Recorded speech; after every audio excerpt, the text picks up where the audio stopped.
When is the best time to sit for meditation? When is it the right time to check in and have a true experience of your authentic being? The answer is there is no best time.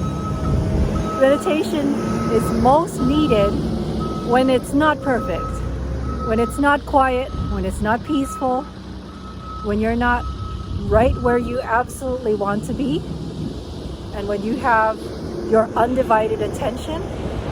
Meditation happens when you choose consciously to tune in. I've had some people ask recently about how to meditate, and a lot of people like to have guided meditation or are afraid of silent meditation because they don't know how to calm or quiet the thoughts in their head. And so it makes sitting in silence rather excruciating. And I'm here to tell you that it might be like that for a while, every time that you sit and you try to meditate. So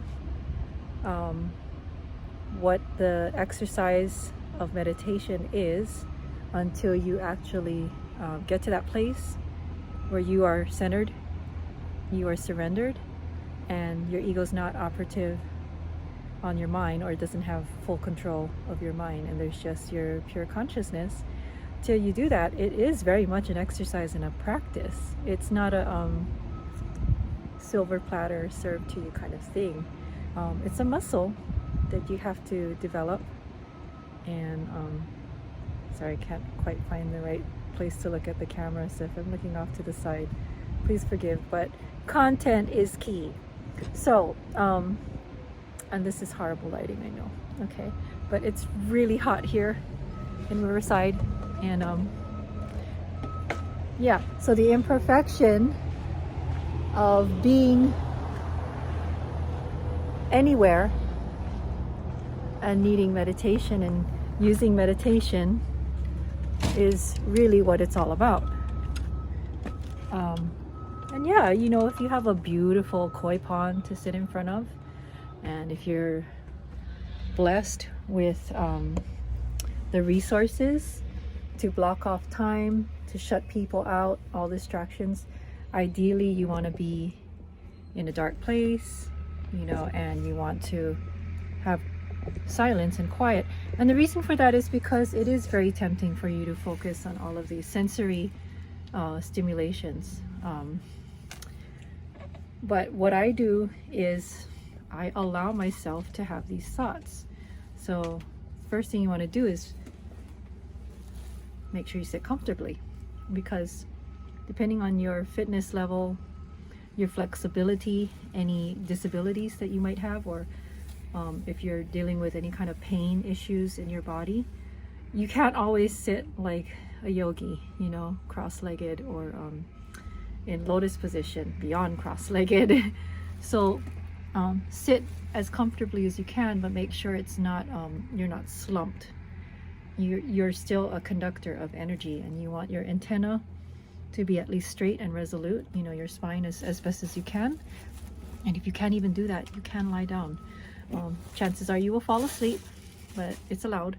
And if you fall asleep, well, then the body needed to be slept. So so once you find your comfortable position, close the two liars, as I was told they are called, because whatever they see starts to color your perspective. You take in that visual information, and the mind starts racing, and you start having thoughts about these visuals. So just close the two liars, you know. And darkness is always wonderful because it really does rest the eyes. Yeah, so you find that comfortable position, you're sitting in the dark, or you're sitting where you are, and you've got your eyes closed, and then the thoughts will come flooding in, and let them. But look at them, like really hear them, and ask yourself a simple question. Is this a truth or a falsehood? Does it serve me? Does it serve my greatest good?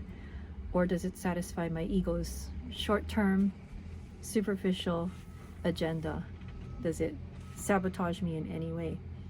And it's sometimes not even a knowing sense. It's not even logical. I mean, I believe and I honor the innate intelligence in any being to know the difference between, you know, telling yourself something that you want to hear and telling yourself something that is actually going to be good for you.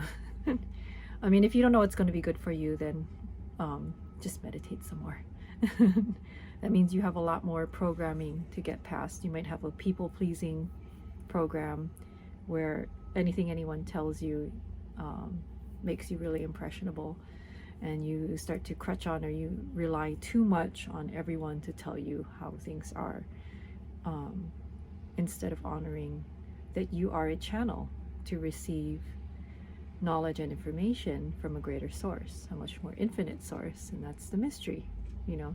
So as these thoughts come up and you decide what is true or false, what serves your highest or not, if it still becomes noise and chatter and distracting, then you always have your breath. Your breath, like a metronome, is a rhythm, and it guides you. It keeps you at a steady pace. It keeps you reminded of continuity and flow, and you want to regulate your breath so that they're even. You want to lengthen the breath, and it's not something that you have to really effort. You're not trying to blow up a balloon or fill a air mattress.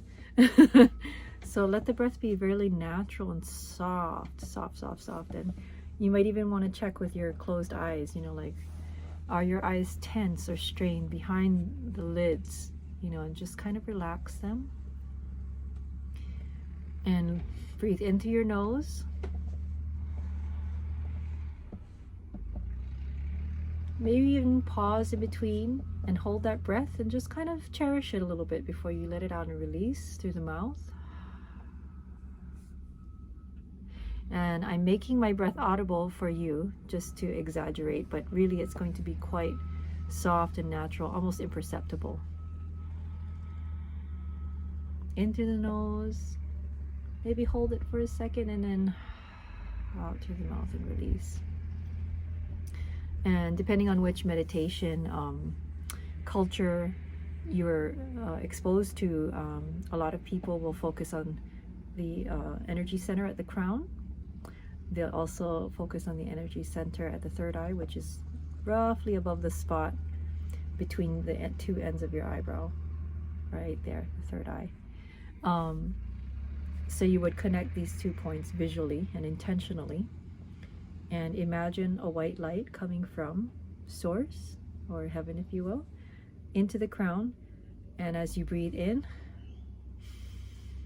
imagining it playing through and filling up your body, every inch and every square centimeter of the way down and through, and that light getting brighter and cleaner as it moves. And what this is doing is you are actually drawing your attention to every single area of your body as you go through it.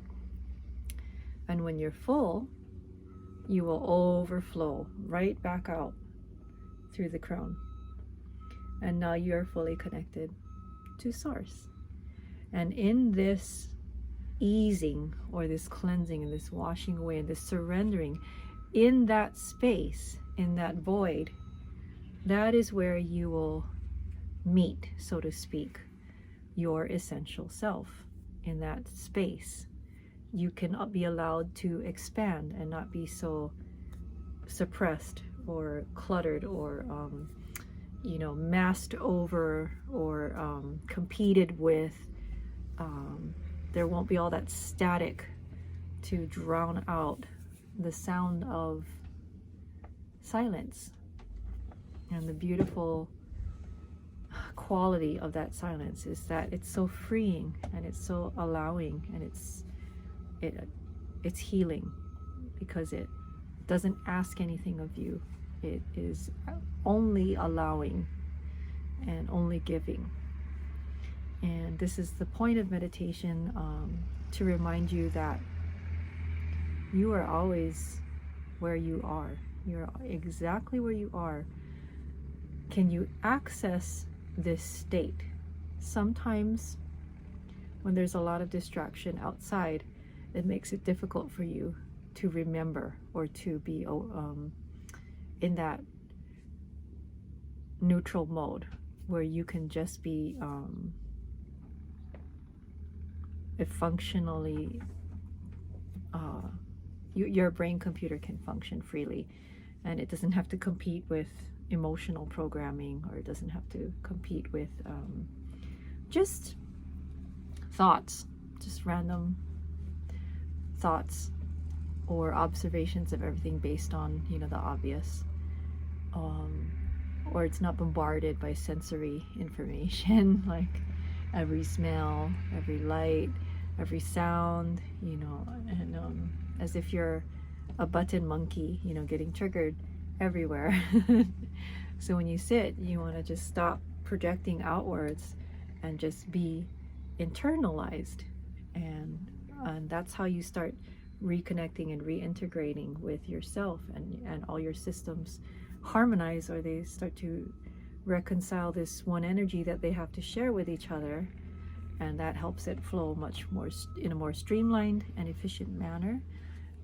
So that's just some of my thoughts on meditation. It's by no means conclusive, and I just thought, you know, if I don't do a video now, I'm never going to do a video, and I'm just going to make this like analysis paralysis in my head, how I want to set everything up to look perfect. And I realized there's nothing perfect about what life throws at you, and yet that's the best time for you to really experience the value of meditation, because that's when you need it the most. You don't need it when you're just radiantly happy and in a state of bliss and joy. But how many of us can honestly say that we are in that state? And I don't mean, you know, titillated and gratified, like, oh, I just ate a popsicle, I'm so high, you know.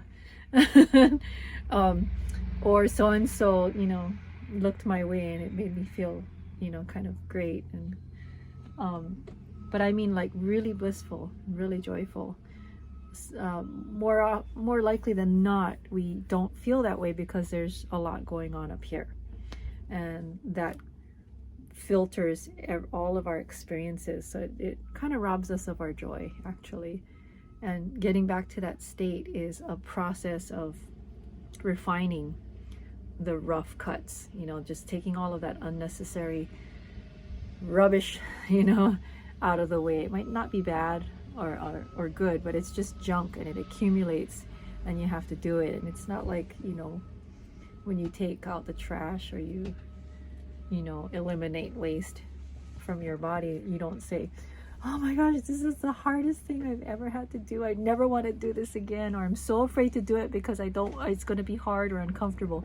No, you're so grateful to get rid of it, because you know that as long as you hold on to it, it will continue to stink and smell and take up space and get in your way, and you're grateful to let it go. So when you meditate and sit, that's your chance to release and to open up and expand, and it gives you some wiggle room even to have a breakthrough, you know, to have something come through and stream through consciousness, not get treadmilled through a cyclical obsessive thought pattern. Yeah, probably could say a lot more in the time to come, but I thought, well, this is a perfect situation, you know. We've got construction going on here, we've got, you know, a lot of things that are less than ideal to it's not what the ego wants, definitely. It's not what the personality wants, but what a perfect time to tune in. And I hope this helps you. I gotta get better at not saying a whole lot. I should know. I took extemporaneous speech when I was a child. Anyhow, it's nice to be able to share this with you. I'm so blessed that it was shared with me. I wasn't super young when it was first shared with me. I've had prayer shared with me. I've had, you know, onembutsu, you know, Buddhist chanting shared with me, but this pure, raw, bare bones, silent meditation wasn't until my 30s, and I'm so grateful for it, because that was a very tumultuous time in my life, but it was also a very opening time for me, where I grew and I took leaps and bounds in terms of my understanding of who I am and how I want to be of service to this world and to society. So I invite you to enter into your experience of meditation and get as good as you can with it sitting down, so that it follows you in those open-eyed moments when you're not able to sit. A lot of times that's when you need it the most. So practice, love it, learn to live it. It will nourish your spirit. It will restore your faith in yourself. It will heal your, I hate saying heal your heart, because it's like a heart is so strong and it's so solid. You can't really hurt a heart. You can only hurt an ego. You can bruise an ego, and you can hurt a mind that is very fixed on an idea and very stancy. But yeah, so let's not say heal your heart, but heal your mind, heal your spirit or your conscience, and bring consciousness into the forefront, and let that be in the driver's seat instead. Okay, I would love to hear from you if you've tried it, what works for you, what doesn't work for you, and what you need help on. Okay, I'm going to leave it at that. I'm going to say aloha here.